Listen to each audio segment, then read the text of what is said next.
désespère de ses dirigeants qui multiplient les actes de division. Dans cette multifracturation et la poursuite de cet émiettement, la primaire de la gauche est l'outil du rassemblement. Elle permet de choisir sans détruire, elle permet de décider en unifiant, elle permet de rassembler autour d'un projet, d'une vision et d'un candidat. C'est la seule arme qui nous permettra de sauver la gauche, car l'unité est le seul outil de notre riposte stratégique au rassemblement des droites françaises.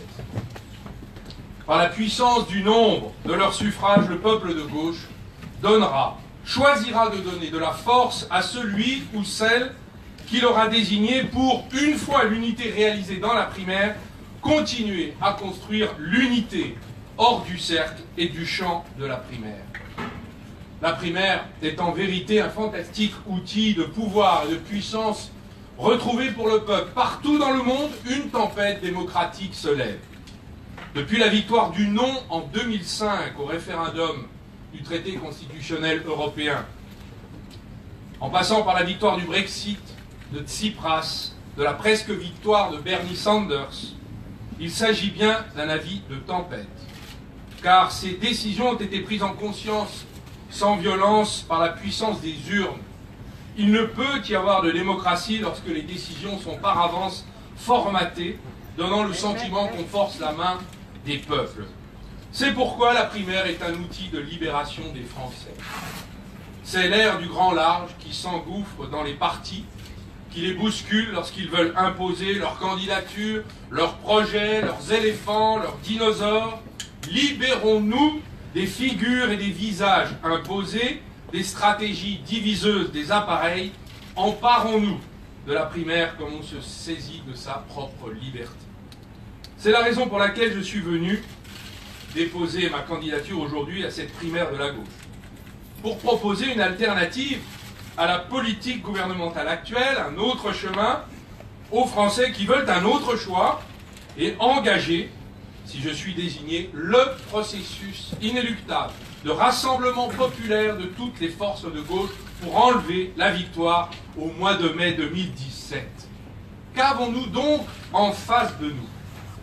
Un candidat de la droite radicale, à la stratégie thatchérienne de la terre brûlée, inspiré, je cite M. Alain Juppé, par la brutalité sociale. Ces propositions de baisse d'impôts concernent les seules familles aisées.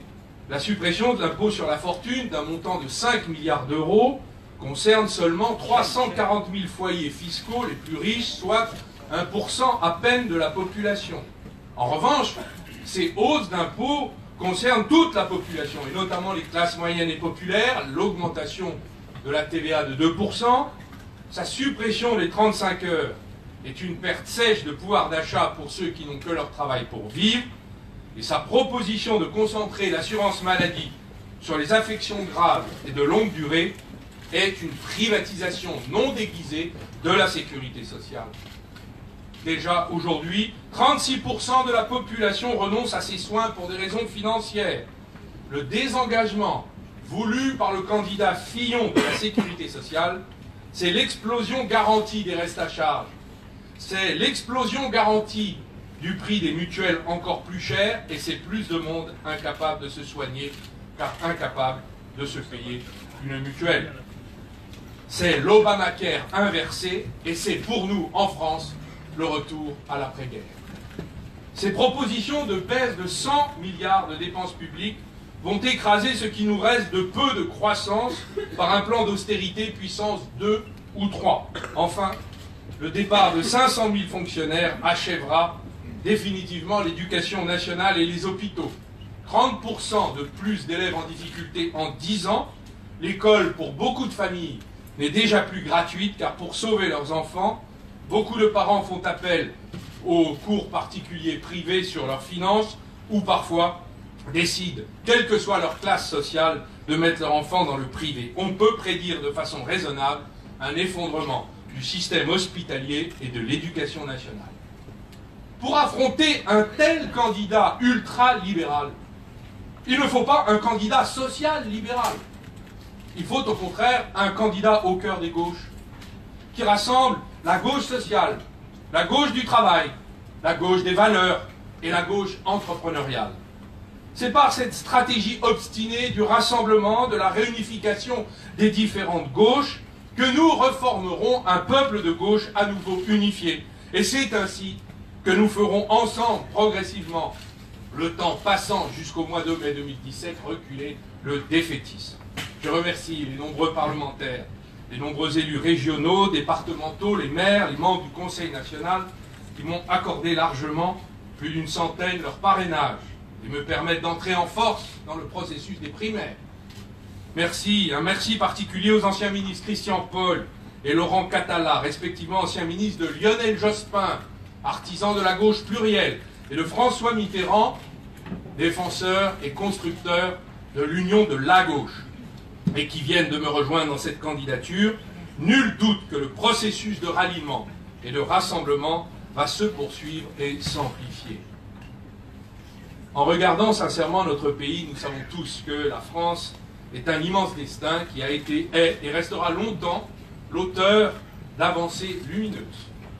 Devant les changements spectaculaires qui affectent la marche du monde, dans la montée des menaces et des incertitudes, notre meilleur ennemi, c'est nous-mêmes.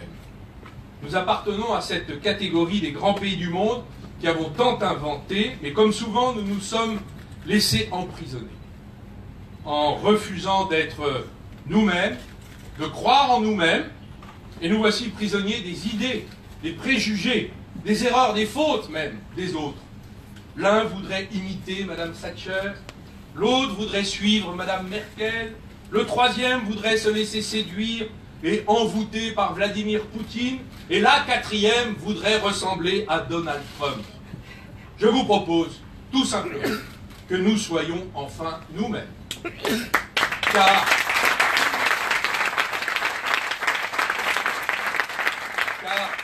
nous sommes prisonniers de politiques dont on nous dit depuis tant d'années qu'elles seraient les seules possibles, alors qu'elles sont élaborées ailleurs et sans notre consentement. Nous sommes prisonniers de pensées frileuses, comme par exemple quand on nous fait croire que le mariage pour tous et ses avancées pour quelques-uns voleraient ou retireraient des droits à d'autres. Lesquels et au détriment de qui? Nous sommes prisonniers de pensées fausses quand on nous dit que nous dépensons trop par rapport à l'Allemagne, par exemple, alors que celle-ci ne compte pas ses personnels de santé dans ses fonctionnaires. Si c'était le cas, nous serions exactement au même niveau. Nous sommes prisonniers du conformisme quand on nous dit qu'on a tout essayé contre le chômage, alors que tant de Français, dans leur vie quotidienne, innovent, inventent, agissent différemment, et que nous sommes assis sur un gisement d'idées, de ressources, de créativité, que nous sommes incapables de mettre en mouvement et de mettre au pouvoir. Si la France veut compter à nouveau, se relancer, reprendre de la force, elle doit prendre conscience de l'urgence, urgence à penser par elle-même et non à travers d'autres, à se libérer de ces carcans idéologiques venus d'ailleurs et à se sortir de sa prison mentale. C'est pourquoi, après l'échec du changement venu d'en haut, je propose la vague du changement par le bas. Souvenez-vous, le changement devait être pour maintenant, en 2012. Et il ne fut presque malheureusement nulle part. Pourquoi? Parce que l'État a été trop faible avec les forts et trop dur avec les faibles. Trop faible avec les forts. Il a tout accepté de l'austérité inventée par l'Union européenne. Il a renoncé devant la puissance du système financier et bancaire. Il a reculé devant les chantages et les abus des grandes entreprises transnationales. Devant les fameuses GAFA, les 4 entreprises californiennes qui pratiquent l'optimisation fiscale et ont fait de nous une colonie numérique des États-Unis d'Amérique. Devant la famille Mittal, qu'il aurait fallu affronter et faire plier face à l'affront de Gandrange et de Florange. Face aux sociétés privées d'autoroutes qui augmentent sans vergogne les péages au détriment des Français, sans aucune réaction de l'État. Devant les investisseurs chinois qui agissent parfois en prédateurs sur nos territoires avec les encouragements de l'État. Et cet État a tout accepté. Des oligarques, ceux qui ont pris le pouvoir en reprenant au suffrage populaire pour servir leurs privilèges sous couvert de biens publics. L'État a été faible avec les forts. Et il a été trop dur avec les faibles. La preuve, il a mené une austérité fiscale qui a appauvri les classes moyennes et populaires. C'était injuste de les faire participer à la crise. Il a engagé des coupes budgétaires qui ont conduit les collectivités locales à s'appauvrir et laisser les territoires oubliés de la République, ruraux, urbains, populaires, périphériques, s'affaisser encore plus. Il a abandonné dans la crise des professions indépendantes, les petites entreprises dont le niveau de faillite record n'a pas diminué. Il a accepté de tolérer une hausse insupportable et supplémentaire du chômage qui a appauvri plus d'1 million de Français supplémentaires. Il a laissé choir, nous le savons, beaucoup d'enfants des classes populaires, livrés à eux-mêmes dans le système éducatif, 30% d'élèves en difficulté en plus en 10 ans, et il a renoncé à défendre certaines libertés publiques que les Français ne sont pas prêts à abandonner. Voilà pourquoi je veux libérer les Français. Libérer les Français, c'est d'abord reconnaître la capacité de la société française à inventer son et notre avenir. C'est un acte de foi dans la société et dans ses mouvements naturels. Nous sommes prisonniers du monopole politico-administratif qui contrôle en circuit fermé les choix politiques du pays depuis 20 ans, quelles que soient les alternances. Je veux libérer les Français de ce monopole, de ceux que j'appelle les oligarques, les tenants et tenanciers de la pensée unique, et organiser l'entrée des citoyens dans le système politique. C'est le tirage au sort des citoyens, dont 100 d'entre eux deviendront des sénateurs. C'est la démission obligatoire des dirigeants de la haute administration à chaque changement de ministre. C'est la fin des autorités administratives prétendument indépendantes qui gouvernent le pays au lieu et place des politiques. C'est la fin de l'ENA comme école de reproduction des élites, mais le début de l'ENA comme recrutement diversifié de nos futures élites. C'est la République nouvelle qui organise un nouvel équilibre de pouvoir. Nous sommes prisonniers des nouvelles féodalités économiques qui prétendent imposer aux États comme le nôtre, pourtant puissants, aux nations comme la nôtre, pourtant grandes, leurs intérêts qu'ils jugent supérieurs aux nôtres. Je veux libérer les Français du système bancaire qui s'est détourné de leurs besoins et du soutien à l'économie réelle. C'est la création de la banque d'encouragement au risque. Et c'est la loi de séparation bancaire qui a été manquée, qu'il faudra reprendre avec amplification. Je veux libérer les Français du système de colonie numérique que 4 entreprises californiennes exercent sur notre pays et notre continent, l'Europe. Nous construirons un Google européen avec les grands opérateurs de communication européens et défendrons notre souveraineté numérique. J'engagerai le rétablissement des intérêts fiscaux, économiques nationaux en engageant les procédures anti-optimisation fiscale. Je veux libérer les Français de la capture par les investisseurs étrangers de nos fleurons industriels, en imposant le respect de la France et de ses intérêts, le maintien de ses centres de décision, de recherche, de ses emplois en France, par l'extension du décret de protection que j'avais fait promulguer en 2014 à l'occasion de l'affaire Alstom et qui n'a jamais été utilisé depuis mon départ du gouvernement. Il faudra mobiliser les fonds des mutuelles et des caisses de retraite pour entrer dans le capital des fleurons du CAC 40 afin d'imposer des contrepoids patriotiques. Il faudra faire entrer des salariés élus dans les conseils d'administration de ces grandes entreprises avec voix délibérative pour rééquilibrer les décisions prises par ces grandes entreprises. Nous sommes prisonniers des excès et des dangers de la mondialisation. Oui, la grande politique du Made in France nous permettra de nous en libérer. Car reprendre le contrôle, c'est être libre. La France ne ratifiera plus les traités ultérieurs de libre-échange que la Commission européenne négocie en notre nom et dans notre dos. C'est la fin du TAFTA et du CETA. Dans le mouvement de démondialisation culturelle, économique et politique qui s'installe partout dans le monde, nous en prendrons notre part raisonnable en Europe. Nous ne pouvons plus accepter d'être, comme le disait justement l'ancien ministre des Affaires étrangères, Hubert Védrine, les idiots du village mondial, nous les Européens. La France refusera le statut d'économie de marché à la Chine que la Commission est en train de négocier en ce moment. qui, par son dumping renouvelé, détruira 3 millions d'emplois supplémentaires en Europe par un mouvement supplémentaire de baisse des droits de douane sur les produits chinois importés. Et si la nouvelle administration américaine et la Chine refusent d'appliquer les accords de la COP 21, ici négociés à Paris, réduisant les émissions de gaz à effet de serre, responsables du dérèglement climatique, alors la France défendra des taxes carbone aux frontières européennes sur les produits importés en réciprocité d'une aussi grave infraction à la parole donnée. Et si la Commission ne le veut pas, nous travaillerons à instaurer une taxe carbone en coopération renforcée avec les pays européens qui le souhaitent. L'impératif écologique, dans son exigence à l'égard de la crise climatique qui s'aggrave, chaque jour en donne ses preuves. Les niveaux de température en Antarctique, en Arctique le démontrent, contribuent par les circuits courts à la démondialisation et au Made in France. Se protéger, c'est être libre. Ne pas se protéger, c'est être dépendant et enchaîné. Je veux libérer également les Français de cette concurrence déloyale à l'intérieur de l'Europe.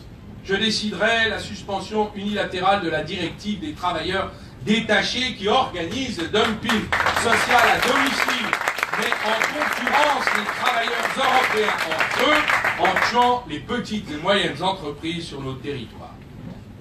Les Français sont quant à eux prisonniers d'une vie quotidienne difficile, faite d'inquiétude pour le présent, d'angoisse sur leur avenir. Est-ce que nous ne pourrions pas tenter également de les en libérer? Ce sont les fins de mois difficiles, dès le 10 ou le 15 du mois, avec des pertes de revenus sensibles ces dernières années. Ce sont les restes à charge dans les dépenses de soins trop importantes. Ce sont les déserts médicaux qui concernent 2,5 millions de nos compatriotes. Il y a maintenant les 100 mutuelles comme il y a les 100 logis. Ils sont, malgré la réforme dernière, 1,5 million de nos compatriotes. Ce sont aussi ces femmes qui travaillent dur, élèvent seules leurs enfants, sans l'aide des allocations familiales. Bien sûr, l'action politique peut ne pas réaliser le bonheur, mais elle pourrait tout de même atténuer une part de malheur. C'est là la responsabilité qui est la nôtre, et pour ces Français, le programme Fillon sera d'une très grande dureté, d'une très grande cruauté.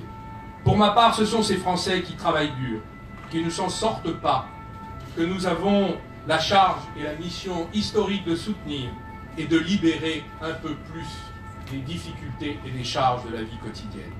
La sécurité sociale réouvrira des dispensaires dans les déserts médicaux ruraux et urbains, où les médecins seront salariés et où les patients pourront consulter gratuitement.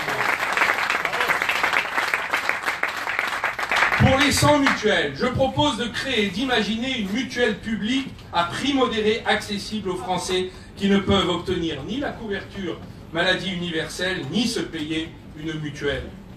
J'ai proposé de diminuer l'impôt CSG sur les salariés dont les revenus sont les plus modestes, afin de leur redistribuer le pouvoir d'achat qui leur a été dérobé ces dernières années. C'est là l'oxygène dont ils ont besoin pour assurer le minimum du quotidien. Enfin, le redéploiement des allocations familiales devra aider les mamans, dès le premier enfant, celles dont les revenus tirés du travail sont trop justes pour vivre. Nous sommes prisonniers, nous tous, d'une société qui vit dans le soupçon, entretient la défiance et organise le contrôle. Je préférerais que nous construisions des rapports de confiance. Il faut libérer l'innovation entrepreneuriale, sociétale, écologique, culturelle, technologique, éducative pour créer les conditions d'un changement par la société elle-même. Notre pays suradministre le quotidien, surréglemente la vie de tous les jours et sous-administre l'essentiel. Absent en haut pour protéger les Français, il est omniprésent en bas dans la vie de tous les jours pour les contrôler quand ce n'est pas pour les taxer. Libérer l'innovation dans la société, c'est organiser la libération des Français. Je veux donner le pouvoir aux gens pour qu'ils puissent peser sur leur destin. Je pense à ces jeunes qui veulent financer leurs projets et n'y parviennent pas. Ces personnes discriminées qui inventent leur propre emploi faute d'en trouver et créent leur entreprise. Ces Français de toutes conditions qui imaginent dans leurs start-up, des petites révolutions dans le commerce, la santé, les services publics ou privés, ces cadres licenciés, ces retraités qui créent des associations, des coopératives, des réseaux d'entraide, tous se sentent entravés, empêchés, découragés. Dans l'agriculture, où s'inventent des modèles de production sans intrants ni engrais, assurant pourtant l'augmentation du revenu des agriculteurs. Dans l'industrie où la robotisation transforme l'outil productif en usine du futur, en créant de nouveaux emplois. Dans l'économie numérique, où se décident des relocalisations de production industrielle grâce à la disparition des distributeurs de leurs marges inutiles, créant des circuits courts rentables.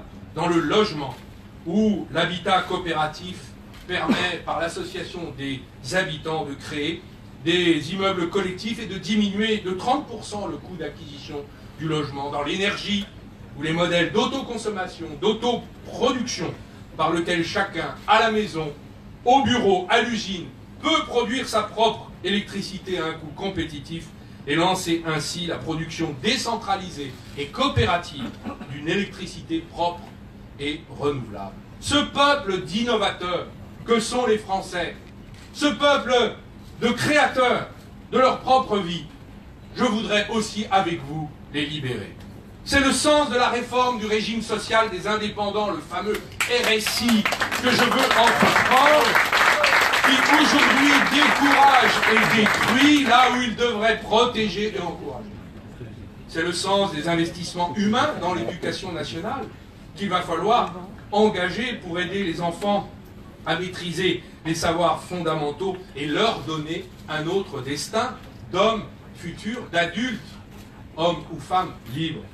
Après les résultats catastrophiques de baisse de niveau des savoirs fondamentaux à l'école, l'explosion du nombre d'élèves en difficulté, l'appel touchant au secours des enseignants qui ne peuvent plus faire face, je propose de diviser les classes partout où cela est nécessaire par petits groupes, de laisser les classes de cours préparatoires jusqu'au CE2 dans les mains d'un même maître qui pourra suivre les mêmes élèves pendant 3 ans et de mobiliser, comme l'a fait l'association Bleu, Blanc, Zèbre d'Alexandre Jardin, des retraités de l'éducation nationale pour suivre chaque enfant en difficulté jusqu'à ce qu'il sache lire, écrire et compter.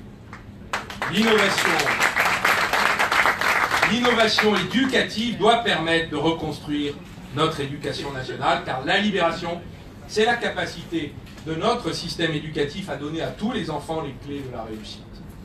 J'ai proposé le rétablissement du service national obligatoire, civil, militaire, humanitaire, pour permettre aux jeunes hommes et jeunes femmes de quitter leur milieu, de s'unir par le brassage social avec d'autres sous le même drapeau. Ils pourront soutenir pendant plusieurs mois les associations sur le terrain qui ont besoin d'aide, car il s'agit d'un service à la nation qui pourra s'effectuer dans les associations, les entreprises sociales et solidaires, afin de soutenir ceux qui innovent et inventent la France de demain. Le service national sera aussi un service de l'entraide civique et de l'innovation sociétale. En contrepartie de ce service national obligatoire, je propose que chaque jeune qui l'aura dûment effectué puisse financer son propre projet entrepreneurial, associatif ou de formation. La Banque de France accordera à chaque jeune Français un microcrédit et chacun de ces jeunes Français aura la vie devant lui pour le rembourser à l'État qui lui aura fait confiance. Il s'agit d'un acte de confiance dans la jeunesse de notre pays. Il s'agit d'un encouragement à prendre sa vie en main, à entreprendre pour soi-même, pour les autres et avec les autres. Ce microcrédit universel est un soutien officiel et concret de la nation au projet que notre jeunesse fera pour elle-même et pour notre avenir qu'elle saura inventer. Je veux enfin libérer les Français de la difficulté de vivre dans leur territoire. 10 millions de Français rêvent de quitter les grandes villes et métropoles pour vivre dans les petites villes et les campagnes. Un rêve qu'ils ne peuvent réaliser qu'à l'âge de la retraite. Et les habitants de la France rurale qui veulent y vivre ne le peuvent pas, car le travail s'y fait parfois rare, les services publics et privés ferment. Je propose d'encourager à très grande échelle le télétravail. La révolution numérique peut être libératrice, 18 millions de Français prennent leur voiture chaque jour pour aller au travail. 4 millions de Français empruntent les transports en commun pour se rendre au travail. Je propose de défiscaliser le télétravail en incitant les entreprises à se réorganiser pour favoriser le travail à distance. On permettra aux Français de vivre là où ils le souhaitent. On réduira la pollution des transports dans les grandes agglomérations. On diminuera les charges foncières des entreprises ayant moins besoin de bureaux. On augmentera la productivité des salariés car plus heureux au travail et moins fatigués par les temps de transport. C'est un projet de société qui envisage le travail différemment, mais aussi imagine autrement les territoires ruraux et urbains. Imaginons que 20% des salariés, ils ne sont que 1% deviennent des télétravailleurs. J'en suis un moi-même. Nous pourrions alors imaginer de repeupler progressivement nos campagnes. La France qui ferme ses commerces et ses services publics pour aller voir réouvrir. Je propose la naissance d'une agence nationale de rénovation rurale capable de rénover le foncier des villages, d'installer la fibre optique, installer des populations urbaines qui souhaitent travailler hors des villes, en proposant des logements de qualité à des prix défiant toute concurrence. Le télétravail et la fibre optique peuvent faire renaître la France désertifiée des campagnes. Ce sera une bonne manière de libérer les Français. Pour se mettre sur le chemin de cette société nouvelle que je veux bâtir avec vous tous, il faudra libérer la France et l'Europe, et c'est mon dernier point, des politiques tutélaires d'austérité. Ce sont elles qui nous interdisent d'investir, d'imaginer une société en croissance et en développement. Elles nous interdisent même l'optimisme, puisqu'elles nous ont conduit à remplacer tous nos dirigeants politiques par des experts comptables. Un expert comptable, c'est un beau métier. Mais je défie quiconque qui est à la tête d'une entreprise de confier la direction de l'entreprise à un expert comptable. L'expert comptable est un contre-pouvoir. Il ne peut pas être le leader. C'est pourquoi mon programme de redécollage économique passe par le retour de l'investissement public. Il y a 1000 projets à financer dans les travaux publics en France qui relanceront l'activité des entreprises sur les territoires. J'ai proposé d'investir 20 milliards. 4 pays du G8 ont d'ores et déjà annoncé des relances économiques par des plans d'investissement publics dans les infrastructures. L'OCDE, avant-hier, a recommandé à chacun des pays membres de la zone euro de lancer des dépenses d'investissement dans les infrastructures pour nous sortir de la crise. C'est ainsi que nous allons nous libérer de l'austérité. La France va pouvoir enfin se remettre à faire des projets. Après tant d'années immobiles, après le temps des difficultés, voici celui de notre liberté, celle d'imaginer ensemble notre futur.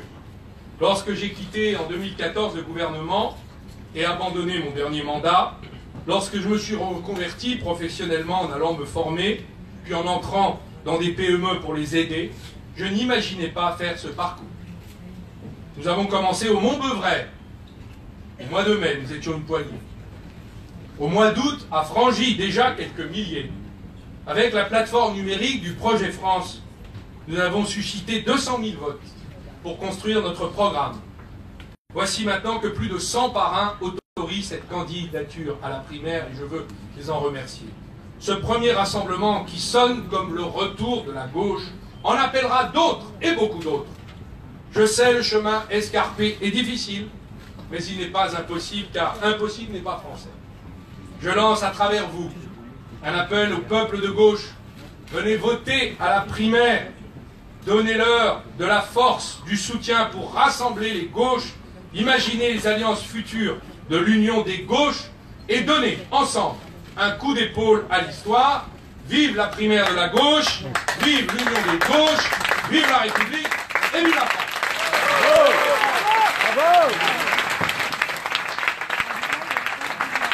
Voilà, vous venez d'assister au président, Arnaud, président, Arnaud, président, Arnaud, président, Arnaud, président. Vous venez d'assister au discours de déclaration de candidature d'Alain Montebourg à la primaire de la gauche. Je vous remercie de nous avoir suivis en direct sur RT France. Je vous dis à très vite.